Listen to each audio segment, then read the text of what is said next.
어머니 집안 살림이 어찌 이리 허술합니까? 뒤뜰 장독대에 먼지가 앉은 것을 보니 제 가슴이 철렁합니다. 만석군 집안의 안주인이 찬바람 부는 광곡간에서 썩은 콩을 고르며 피눈물을 흘립니다. 마침내 시어머니를 치매 노인으로 몰아 내쫓으려는 맏며느리.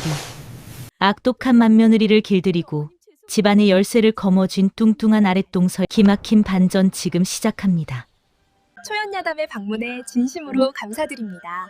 여러분의 좋아요와 구독은 커다란 사랑입니다. 꾹 눌러주세요.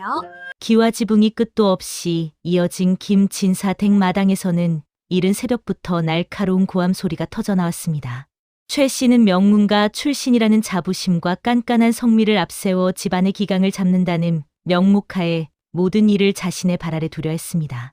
곳간 열쇠를 틀어쥔 채 집안의 실세로 군림하는 맏며느리 최 씨가 시어머니 이 씨의 방 앞까지 찾아와 소란을 피운 것이었지요.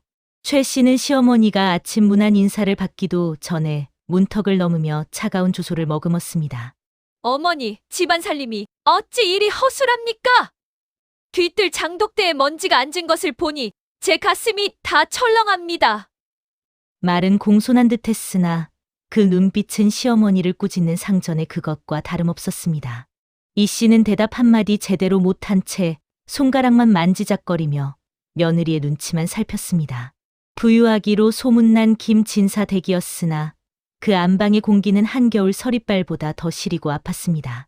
이 집안의 질서는 이미 뒤바뀌어 며느리의 서슬퍼런 위세가 하늘을 찌르고 있었습니다.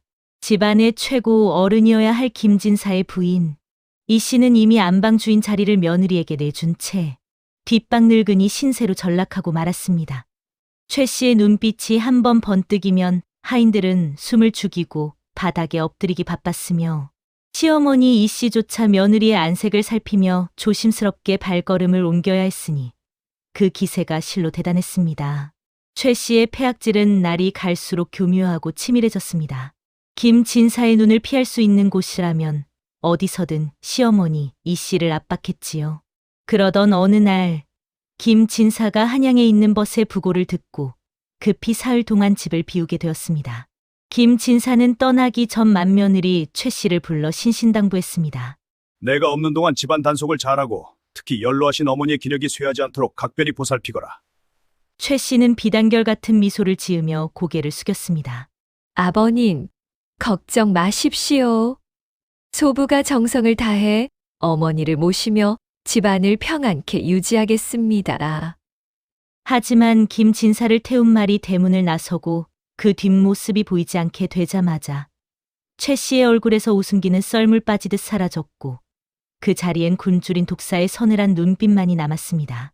김진사의 말발굽 소리가 잦아들기도 전에 최 씨는 안방에서 조용히 쉬고 있던 시어머니 이 씨의 방문을 거칠게 열어젖혔습니다.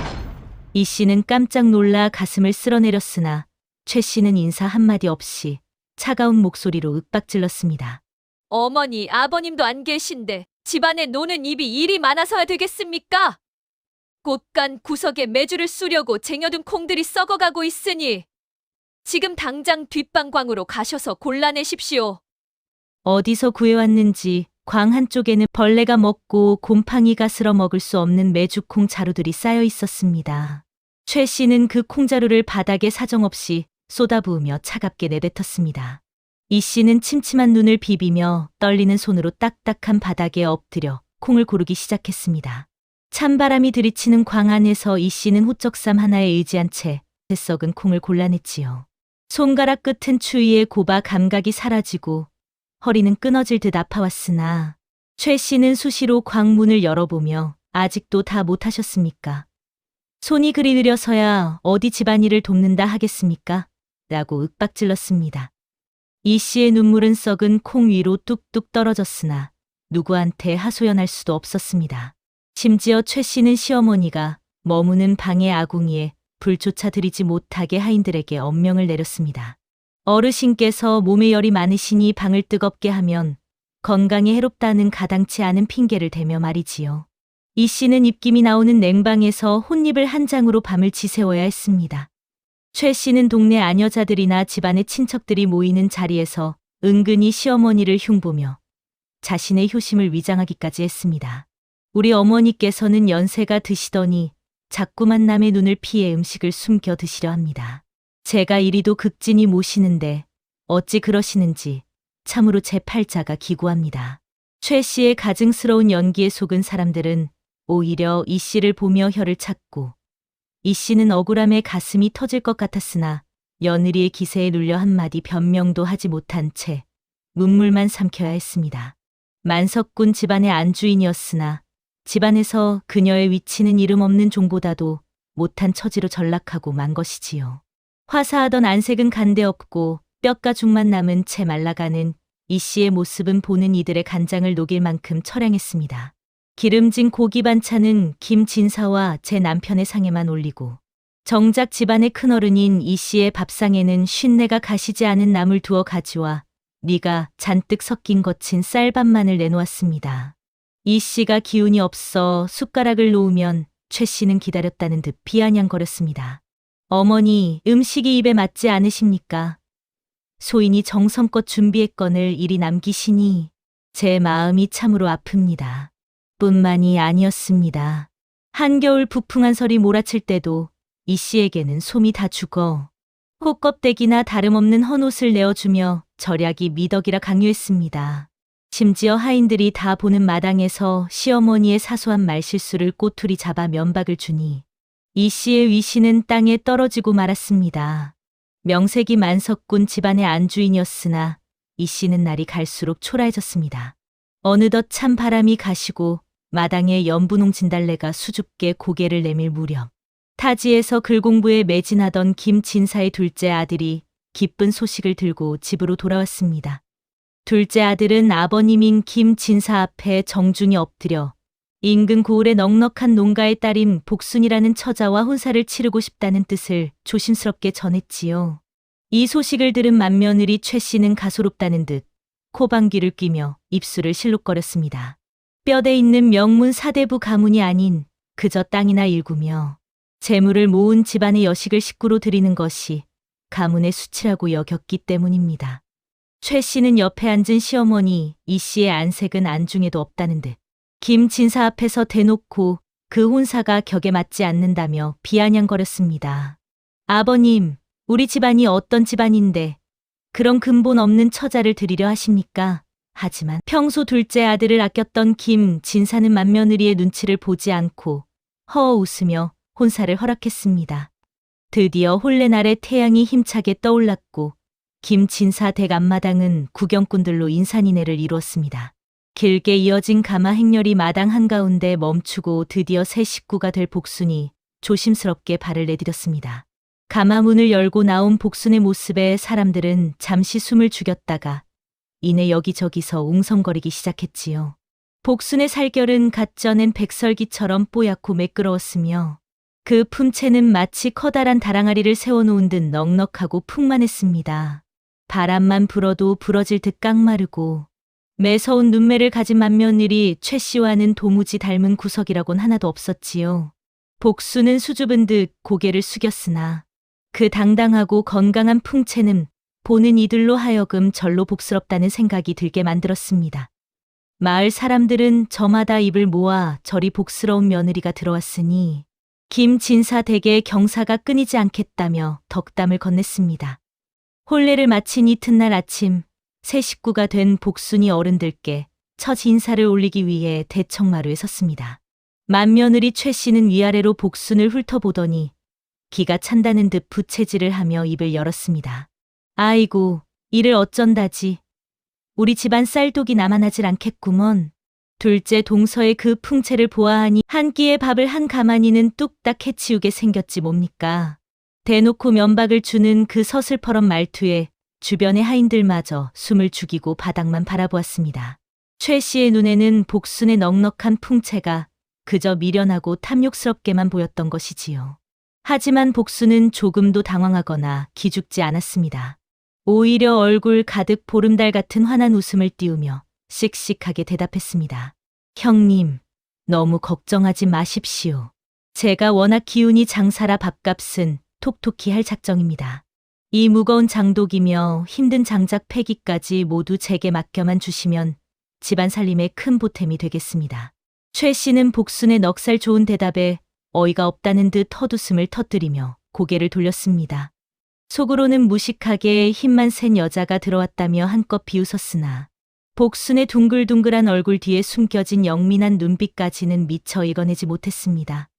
복순은 시집온 첫날부터 일부러 미련하고 둔한 척 연기하기 시작했습니다. 맏며느리 최 씨가 밥상 머리에서 눈치를 주며 혀를 차도 복순은 그저 해맑게 웃으며 밥을 고봉으로 퍼서 맛있게 먹어치웠습니다. 어머나, 동서는 어찌 그리 밥심이 좋은지 모르겠구먼. 누가 보면 며칠은 굶긴 줄 알겠어. 최 씨가 뾰족하게 비아냥거렸으나 복순은 입안 가득 밥을 문 채 고개만 끄덕였습니다. 형님, 이 집 쌀밥이 어찌나 달고 맛있는지 자꾸만 들어갑니다요. 복순은 일부러 입가에 밥풀까지 묻혀가며 벙글벙글 웃어 보였지요. 최 씨는 그런 복순을 보며 한심하다는 듯 눈을 흘겼습니다. 저리 곰처럼 둔하고 먹을 것만 밝히는 위인이라면 제 앞길에 걸림돌이 될 리 없다고 단정 지었습니다. 어느 고요한 밤이었습니다. 달빛조차 구름 뒤로 숨어 집안은 칠흑 같은 어둠에 잠겨 있었지요. 복순은 잠자리에 누웠으나 왠지 모를 소란함에 눈을 떴습니다. 부엌 쪽에서 희미한 불빛과 함께 작게 흐느끼는 소리가 들려온 것이었지요. 조심스럽게 다가가 문틈으로 안을 들여다본 복순은 그만 가슴이 덜컥 내려앉고 말았습니다. 그곳에는 이 집안의 최고 어른인 시어머니 이 씨가 초라하게 쭈그리고 앉아 있었습니다.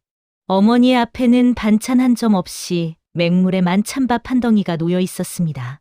최 씨가 저녁상을 워낙 부실하게 차려준 탓에 배고픔을 견디지 못하고 몰래 부엌을 찾은 것이 분명했습니다.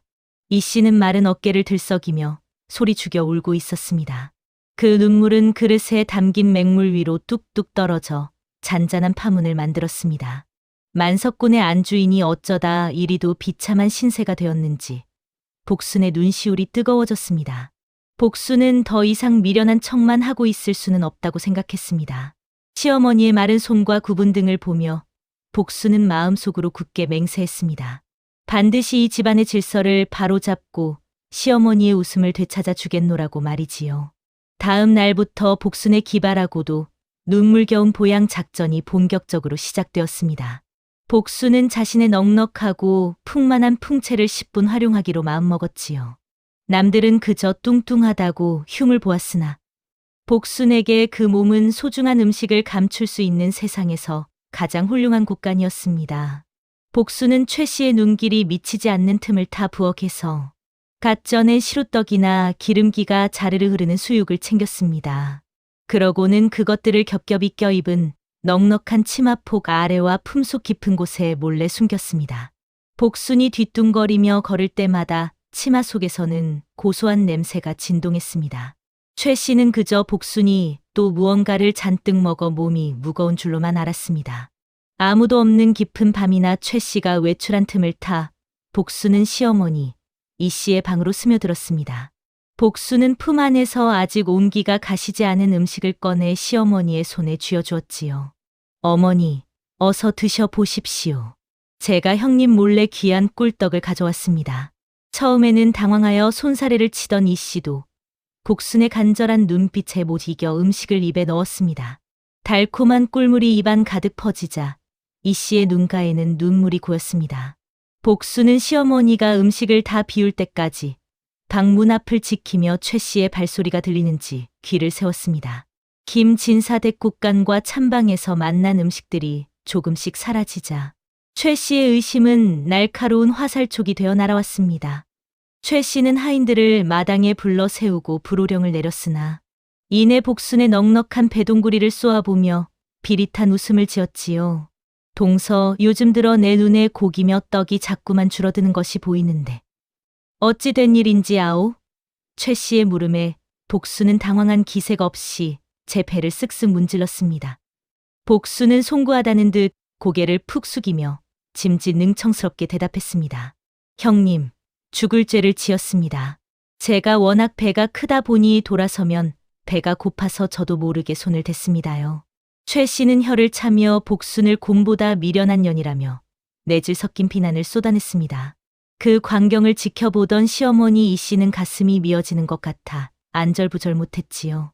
자신을 위해 누명을 쓴 며느리가 안쓰러워 이 씨의 눈시울이 붉어졌으나 복수는 최 씨의 눈을 피해 시어머니를 향해 살짝 윙크를 해보였습니다. 최 씨는 복순의 식탐을 핑계 삼아 이참에 아주 버릇을 고쳐놓겠노라 다짐했습니다. 그녀는 하인들이 나누어 해야 할 고된 일들을 모두 복순에게 떠넘기기 시작했지요. 가냘픈 여인이라면 엄두도 못 낼 커다란 장독을 혼자 옮기라 명하는가 하면 산더미처럼 쌓인 장작을 해가지기 전까지 모두 패놓으라며 엄포를 놓았습니다. 하지만 복수는 오히려 기다렸다는 듯 씩씩하게 소매를 걷어붙였습니다. 복수는 장정 셋이 매달려야 간신히 움직이는 거대한 장독을 마치 가벼운 바구니 들듯 번쩍 들어 올려 자리를 옮겼습니다. 도끼를 든 복순의 팔뚝에 단단하게 힘이 들어가자 딱딱한 참나무 장작들은 비명을 지르며 단숨에 두 동강이 났지요. 복순의 괴력 덕분에 집안의 해묵은 일들이 순식간에 해결되었습니다. 마당은 정갈해지고 땔감은 곳간에 가득 쌓이니 이를 지켜보던 김진사는 마당을 거닐며 허허 웃음을 터뜨렸습니다. 우리 둘째 며느리가 들어오더니 집안에 생기가 도는구나. 참으로 든든한 일이야. 최 씨는 제 꾀에 제가 넘어간 꼴이 되어 분한 마음에 입술만 깨물었으나 복순의 당당한 기세에 눌려 더는 아무 말도 할 수 없었습니다. 복순이 남몰래 정성을 들인 지 어느덧 한 달이라는 시간이 흘렀습니다. 시어머니 이 씨의 얼굴에는 누런 기가 씻은 듯 하시고 가 피어난 복숭아꽃 같은 발그레한 혈색이 돌기 시작했습니다. 움푹 패여 해골 같던 볼에 통통하게 살이 오르니 예전에 인자하고 고왔던 자태가 다시금 빛을 발했습니다. 이 씨는 이제 지팡이 없이도 마당을 거닐 만큼 기운을 차렸습니다. 복순이 품속에서 몰래 꺼내준 보양식들이 시어머니의 마른 뼈마디에 기운을 불어넣은 덕분이었지요. 반면 맏며느리 최 씨는 이 광경을 지켜보며 여간 불안한 것이 아니었습니다. 분명 자신이 올리는 밥상은 예전보다 더 부실해졌는데 어째서 시어머니의 살이 오르는지 귀신이 곡할 노릇이라 생각했습니다. 최 씨는 밤잠을 설치며 도끼 어린 눈으로 시어머니와 복순의 뒤를 밟기 시작했습니다. 김진사 대계 1년 중 가장 큰 행사인 기제사가 코앞으로 다가왔습니다. 집안은 제수용품을 장만하느라 눈, 코, 뜰 새 없이 바빠졌지요. 맏며느리 최 씨는 이 어수선한 틈을 타 시어머니 이 씨를 집안 어른들 앞에서 완전히 망신 주고 내쫓을 흉계를 꾸몄습니다. 최 씨는 평소라면 자신이 도맡았을 제사상의 핵심인 제수용 생선의 관리를 시어머니에게 맡기겠다고 공언했습니다. 어머니, 이번 제사에 생선간 맞추는 일만큼은 어머니의 고운 손길을 거치면 좋겠습니다. 시어머니 이 씨는 모처럼 며느리가 자신을 믿고 살갑게 굴자 참으로 기쁜 마음으로 승낙했습니다. 하지만 최 씨의 속셈은 따로 있었습니다. 시어머니가 손질해 둔 생선에 소금을 쏟아부어 도저히 입에 대지도 못할 만큼 짜게 만들어 제사 당일 김진사 앞에서 시어머니를 정신이 온전치 못한 노인네로 몰아세울 작정이었지요. 깊은 밤 하얀 소복 차림의 최 씨가 도둑고양이처럼 살금살금 부엌으로 스며들었습니다. 최 씨는 주변을 살피더니 시어머니가 손질해 둔 제수용 생선들을 꺼내 소금을 한 움큼씩 사정없이 뿌리기 시작했지요. 복수는 헛간 그림자 속에 숨어 이 광경을 하나도 빠짐없이 지켜보았습니다. 복수는 차분하게 머리를 굴리며 최 씨가 파놓은 함정을 역으로 이용할 계책을 세웠습니다. 날이 밝고 제사 준비가 한창일 때 복수는 미리 장터에서 구해온 싱싱한 생선들을 품속에 숨긴 채 부엌으로 향했습니다. 부엌 안에서 최 씨가 독이 든 미소를 머금고 있을 때 복수는 아이고 비켜나세요. 제 몸뚱이가 좀 커야 말이지요. 라며 너스레를 떨며 부엌을 가로막았습니다. 복순의 풍만한 등판이 최 씨의 시야를 가린 그 찰나의 순간 복순의 손이 번개처럼 움직였습니다. 소금 범벅이 된 생선들을 치마폭으로 쓸어 담고 대신 품고 있던 깨끗한 생선들을 소반 위에 올려두었지요. 마침내 엄숙한 제사가 시작되었습니다. 맏며느리 최 씨는 겉으로는 단정한 자세를 유지하고 있었으나 속으로는 김진사가 생선의 젓가락을 대기만을 못 빠지게 기다렸습니다. 김진사는 경건한 마음으로 술잔을 올린 뒤 생선찜을 한 점 떼어 입에 넣었습니다. 최 씨는 이미 준비해 둔 말을 입술 끝에 매달아 두었습니다. 하지만 김 진사의 입에서 나온 말은 전혀 달랐습니다. 응, 참으로 기가 막힌 맛이로구나. 살이 탱글탱글하고 간이 어찌 이리 딱 맞는지. 부인, 오랜만에 솜씨를 발휘하셨구려. 김 진사의 극찬이 이어지자 최 씨의 얼굴은 순식간에 흙빛으로 변했습니다. 마치 벼락이라도 맞은 듯 멍한 표정으로 생선을 바라보는 최 씨의 눈동자가 파르르 떨리고 있었습니다. 복순이 기다렸다는 듯 한 걸음 앞으로 나섰습니다. 아버님, 사실은 형님께서 어젯밤에 아주 기묘한 꿈을 꾸셨다고 합니다. 조상님들이 나타나 소금을 뿌려주시는 꿈이었다지 뭡니까?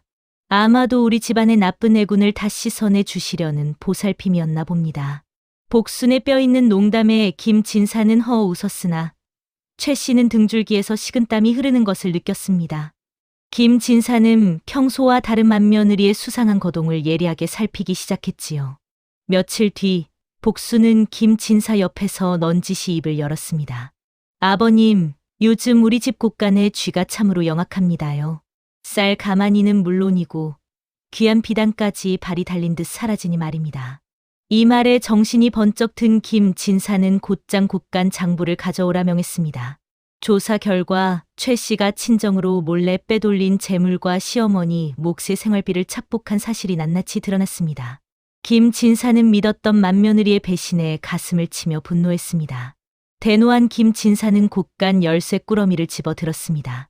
내가 감히 내 눈을 속이고 집안의 근간을 흔들다니. 너의 옹졸한 마음이 가문의 화를 불렀구나. 김 진사는 열쇠를 둘째 며느리 복순에게 내밀었습니다. 복순아, 너는 겉모습만큼이나 마음이 넉넉하니 이 열쇠를 내게 맡기마. 너야말로 우리 집안을 살릴 진정한 복덩이로구나. 짤랑거리는 노쇠 열쇠는 새로운 주인을 맞이했습니다. 시어머니 이 씨 또한 처음으로 며느리 앞에서 당당하게 큰 소리를 치며 최 씨를 꾸짖었습니다. 곳간 열쇠를 쥔 복순이 가장 먼저 한 일은 집안의 밥상을 통째로 바꾸는 것이었습니다.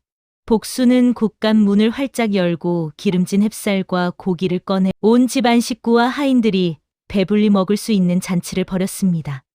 복순은 죄인처럼 앉아있는 최 씨에게도 따뜻한 밥상을 내밀었습니다.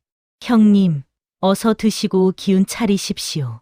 이제부터는 우리 식구 모두가 화목하게 지내는 것이 제 바람입니다. 복순의 진심 어린 한마디에 최 씨는 참았던 눈물을 쏟아내며 자신의 지난 날을 깊이 반성했습니다. 세월이 흘러 김 진사 댁의 명성은 도성까지 자자해졌습니다. 마을 사람들은 이제 복순을 볼 때마다 가문을 살린 지혜롭고 자애로운 진정한 맏며느리 같은 며느리라며 입을 모아 칭송했습니다. 복순의 넉넉한 풍채는 부귀의 상징이 되었고 시어머니 이 씨는 복순의 효심 덕분에 장수하며 행복을 누렸습니다. 진정한 아름다움은 고운 얼굴이 아니라 남을 배려하는 넉넉한 마음에서 나온다는 것을 복순은 증명해 보였습니다. 옛말에 덕불고필유린이라는 말이 있습니다. 덕이 있는 사람은 결코 외롭지 않으며 반드시 따르는 이웃이 있다는 뜻이지요. 복순처럼 주변 사람들에게 따뜻한 온기를 나누며 살아간다면 여러분의 삶에도 분명 보름달 같은 큰 복이 찾아올 것입니다. 어르신들, 오늘 이야기는 마음에 드셨는지요? 부디 늘 건강 지키시고 평안한 나날을 보내시기 바랍니다. 제 부족한 이야기에 끝까지 귀 기울여 주신 어르신이 계시다면 잘 들었다는 말씀 한마디를 댓글로 남겨주시면 이야기꾼에게는 그보다 큰 기쁨이 없겠습니다. 귀한 시간 함께해 주셔서 진심으로 감사드립니다.